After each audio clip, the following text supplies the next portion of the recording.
Ang hapon mga kabay, ito po yung pangalawang repair ko sa 39207 letter B. Ang model nito mga kabay, D25133. Ayan. So ayan, wala na pong mga screw mga kabay. Sigurado ako binuksan na yan. Tapos wala rin po siyang power. Ayan. Nakasaksak po yan mga kabay. So tara mga kabay, samahan nyo po ako. So ayan mga kabay, nabuksan ko na po.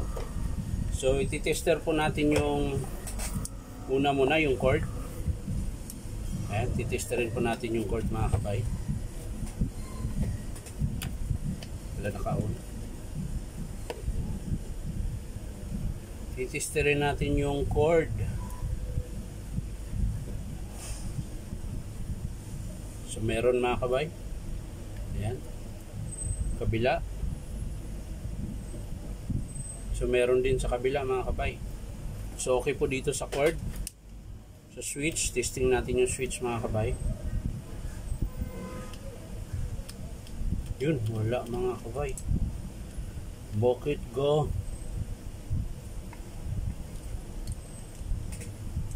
Wala po talaga. Oh, wala po. So titesting natin yung sa armature mismo kung merong contact yan. So titesting natin yung dalawa to. Tsaka yan. Yun, meron mga kabay. So isa lang ibig sabihin yan mga kabay. Yan, wala. Yan. So meron siya. So switch yung sira. Yan.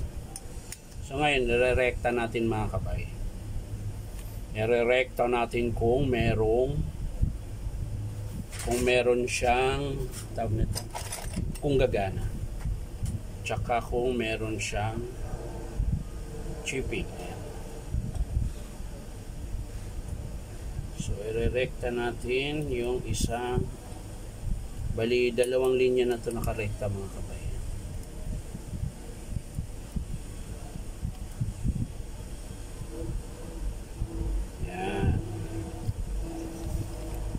Irerekta natin yung sa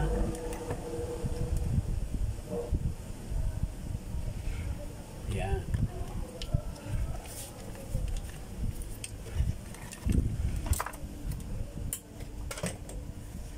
Tapos iti-testing natin ngayon mga kabay kung may chipping o wala.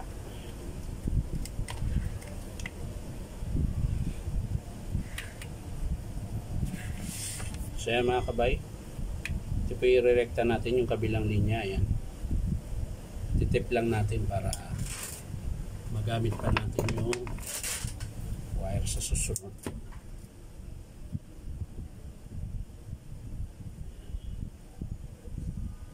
So kailangan lang siyang itip ng maigi para dumikit.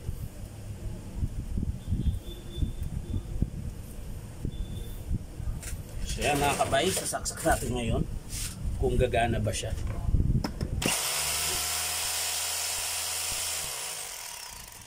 So dahil gumana siya mga kabay, iti-testing din natin yung hammer niya tsaka chipping. Ayan.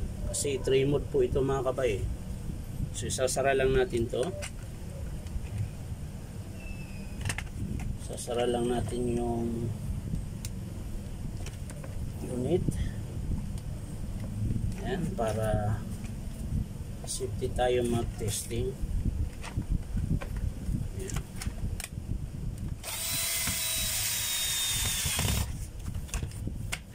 Tapos lalagyan natin ng pala mga kabay. Diretso tayo sa chipping mga kabay. Yan.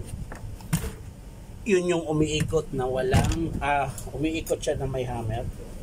So ayan, titesting natin.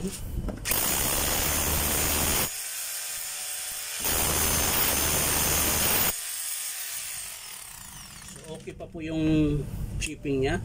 Dito tayo sa hammer mga kabay.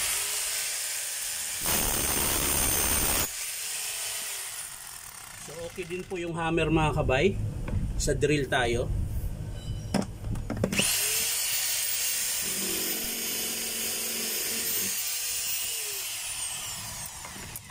So Okay po mga kabay. So ang papalitan lang dito mga kabay ay yung switch. Tsaka yung screw na 1, 2, 3, 4. Apat na screw mga kabay.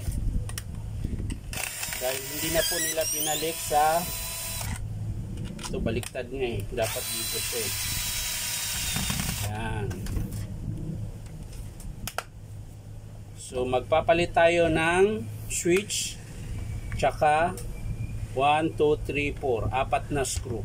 So yan lang po ang sira dito sa model na D25133 mga kabay. So maraming salamat sa panonood mga kabay. At pa-like and share na rin po. At syempre subscribe nyo po ito aking YouTube account na Inom Tabay. So maraming salamat mga kabay. Bye bye.